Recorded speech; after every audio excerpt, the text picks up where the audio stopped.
And head of public affairs, Emma Electoral Commission. No, Auntie Sylvia, Pacho, good morning, Anope. Good morning, let's say. Me Pacho, you go pardon now, so Right. You bomb pies will be answered here or Electoral Commission. Radiadum, yeah, Pacho, meaning say Electoral Commission more calendar be a my plan. The Pacho, my plan is still and I'm not going.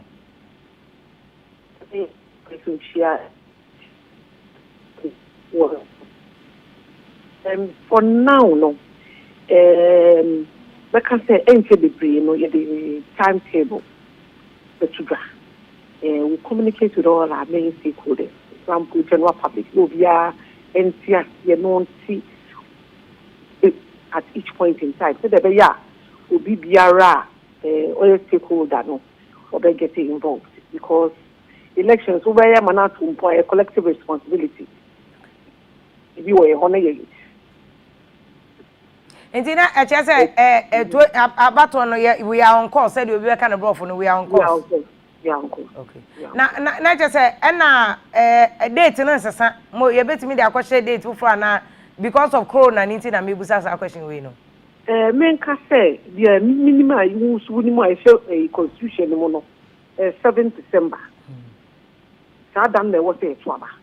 Na Sadam also Jina Homa, no, I am Marano. It was a edition.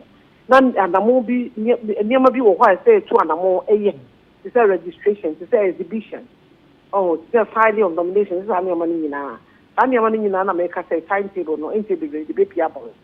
But registration is there, Yamin Chabi, and the vessel. But we see any mature dear. And then the baby are now going to be first one, no, the best will say, a shovel at the amount the general public and all stakeholders say. Yes, saying na a war registration center now. Ebe di Gumano. Ebe Ghana for United States. Maybe this super. We would like to appeal to the general public. So we are soon in the year, not the day because we are going to be very strict. Auntie Sylvia said, wait, they said the president can say we are not in normal times. And it's a registration also said the Okasa Yamicha the Beba Soa. Not in normal times. So Mobile then Abaso Bra COVID away. Mr. We see a bank. The transactions. Who is ATM, Ukwa, who press in Yama. You someone found some pine and find it. We use sanitizers near the safety protocols for why I was here. We go about our daily activities. So, what's channel? Salasa now. We also say, hey, and you're gonna zoom into the registration center and look, visualize the activity that goes on at each registration center. I will say, Nipa, I Nipa, it also be blind to be mobile. And at each point in time, I can assure you, to make sure that Nipa, including all the officials on the Digimano, and 25. So we abide by the safety protocols spelled out by the Ghana Health Service and then by the Ministry of Health. And when a lawyer and other people raise concerns, say one way, yeah, they say, yeah, Oko markets go Ghana for us, you to mean to tell you're complaining, some of the markets are too many a day.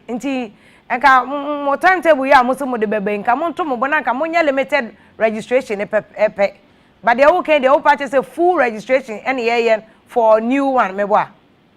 The limited registration. The registration, total replacement to the registration center.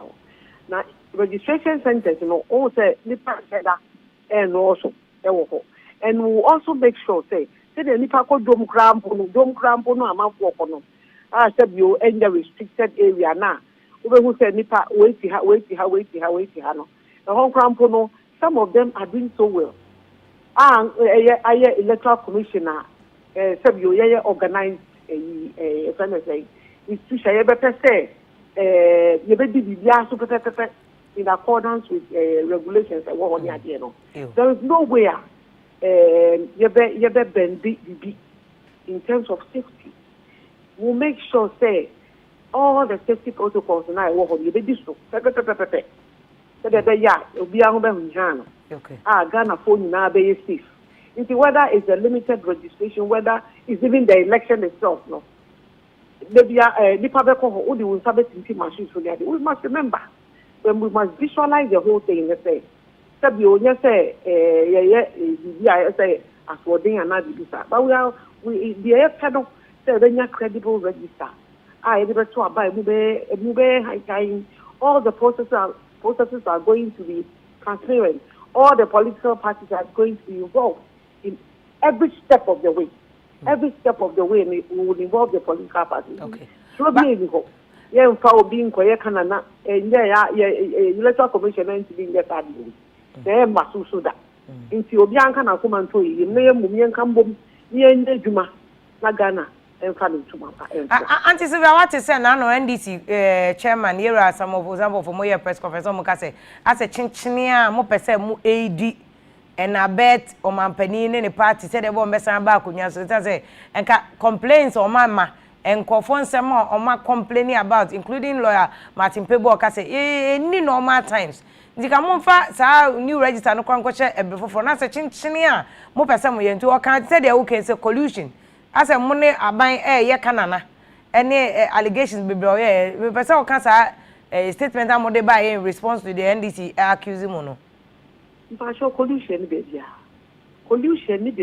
say electoral commission the process is very transparent right from the scratch registration exhibition printing of ballot papers we involve them bibia think bibia adore open inti obi wo issue kra na otumi ba electoral commission by it na ye wo high park it may address the issues near there.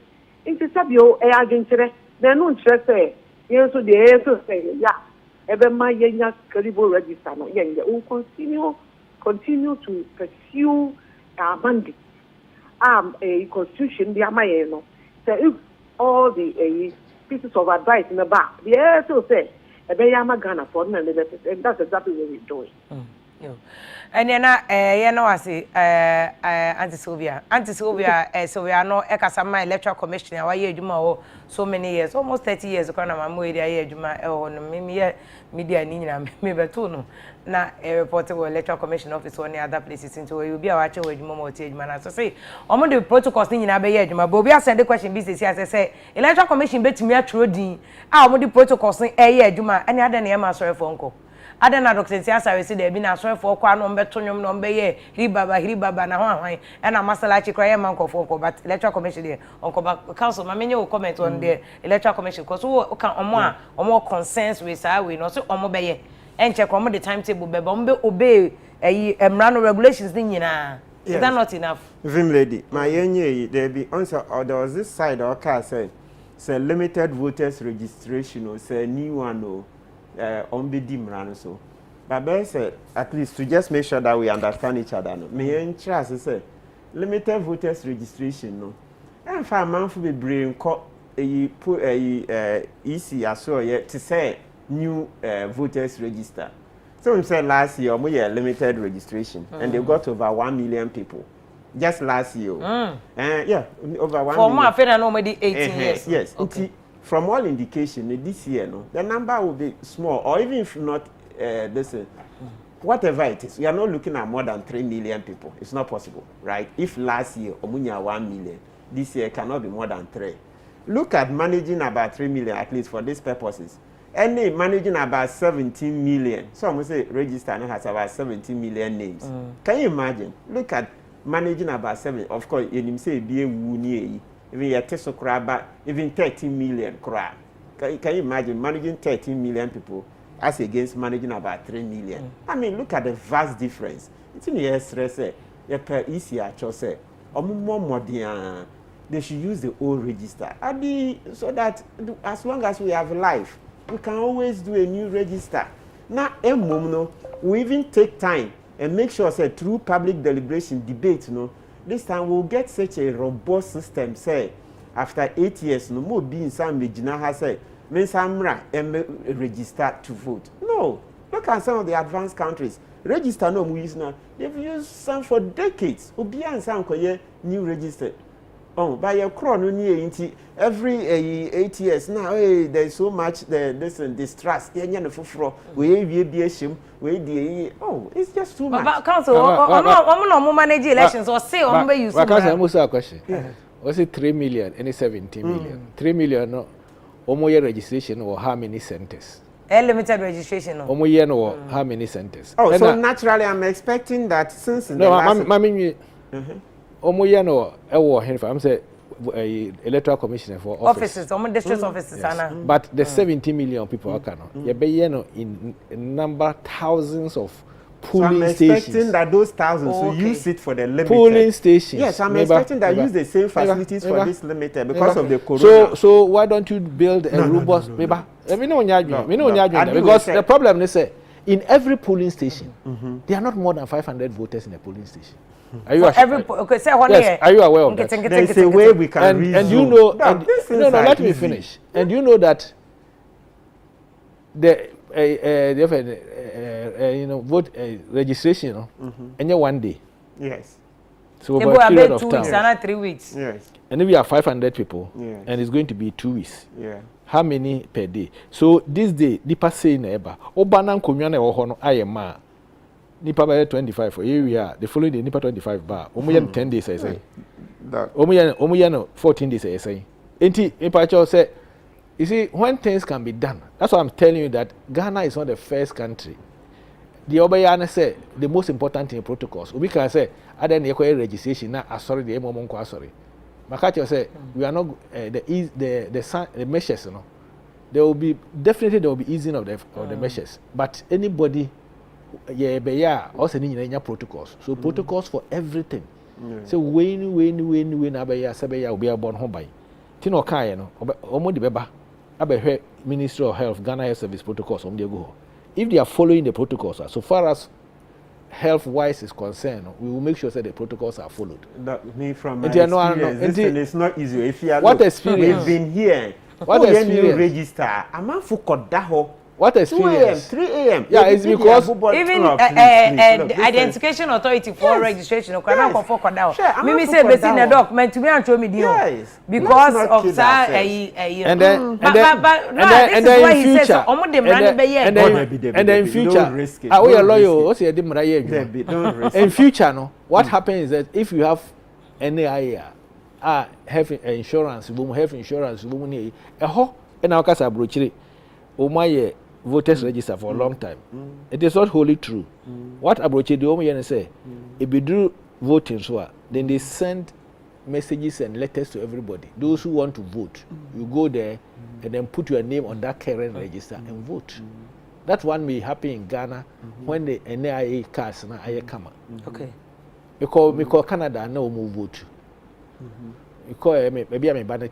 I see up an a polling station. Okay. My who's any page now? Obia is a brochenko. Obia no put him a brochenko the about open here. Obia didn't care do her no vote to the baby. And then it's electronic voting.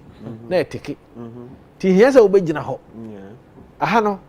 And I'm saying afi ni yesha say make say ye ku anim kama first yesha say sa ballot box opaque tuntum no hu de omu and afi be transparent and ye ku anim nti every step that you take is a new step which brings a lot of clarity and a lot of but doc adena unuanom kra doctors bi ka say we de be ayentu abu na ye pese ye mfa akwanche nya adwuma na ye nya registration no aden Minia doctor for no the health aspect. Maybe I will say lockdown no. Yes. And I'm can't say will be a fair no social medical and me vote to kura. Oh. They be say eno dey work chire. December is too dangerous. Only the basic December. We are not God. And oka say duru okra na dangerous ayento. The say oh, doc. You're the first country. You be elections. You're the first country elections during Corona period. Okay. People have done it. We also study from them and then let life go on. Doc, mami ko amana sana mne